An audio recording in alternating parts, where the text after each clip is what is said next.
సృష్టి ప్రారంభంలో ప్రపంచం శూన్యంగా ఎటువంటి జీవులు లేకుండా నిర్జీవంగా ఉండేది.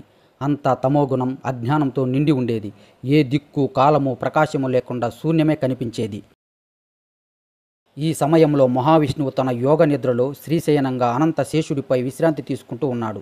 ఆయన శరీరం నుండే సకల జగత్తు ఉద్భవిస్తుంది. విష్ణువు నాభిలో నుండి ఒక తామర పువ్వు ప్రాకుతుంది. దానిమీద బ్రహ్మ జన్మిస్తాడు. బ్రహ్మ చుట్టూ చూస్తాడు, కానీ ఎవరూ కనిపించరు. ఆయన నేను ఎక్కడి నుండి వచ్చాను, నా కర్తవ్యమేమిటి అనే ప్రశ్నలతో అయోమయానికి లోనవుతాడు. చివరికి అంతర్గత ధ్యానంతో విష్ణువు దర్శనం పొందుతాడు.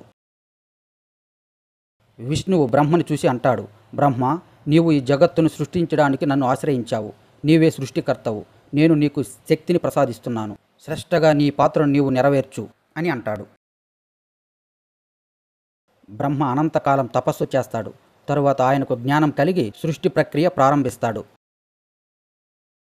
బ్రహ్మ మొదటగా తన తపస్సు ద్వారా మానవ పుత్రులను సృష్టించాడు. వీరిలో సనక, సనందక, సనాతన, సనత్కుమారులు వీరి జ్ఞాన మార్గాన్ని అనుసరించారు. వీరు గృహస్థ ఆశ్రయాన్ని తిరస్కరించి సన్యాసాన్ని స్వీకరించారు. దీంతో బ్రహ్మ కోపంతో రుద్రుడిని సృష్టించాడు.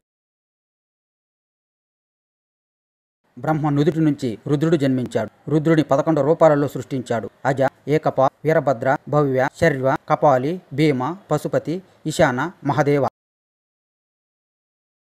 బ్రహ్మ తర్వాత 7 ఋషులను సృష్టించాడు. అత్రి, భరద్వాజ, వశిష్ఠ, విశ్వామిత్ర, గౌతమి, జమదగ్ని, కశ్యప. వీరు ధర్మ, జ్ఞానం మరియు వివేక మార్గాలను ప్రపంచంలో వ్యాప్తి చేశారు.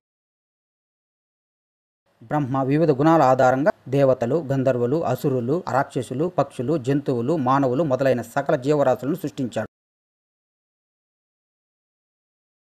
విష్ణువు పరబ్రహ్మ స్వరూపం, సర్వాధారమైన శక్తి. బ్రహ్మ సృష్టికర్త, ఆయనకు జ్ఞానాన్ని ప్రసాదించినది విష్ణువు. శివుడు లయకర్త, సృష్టిని అంతం చేసే శక్తి.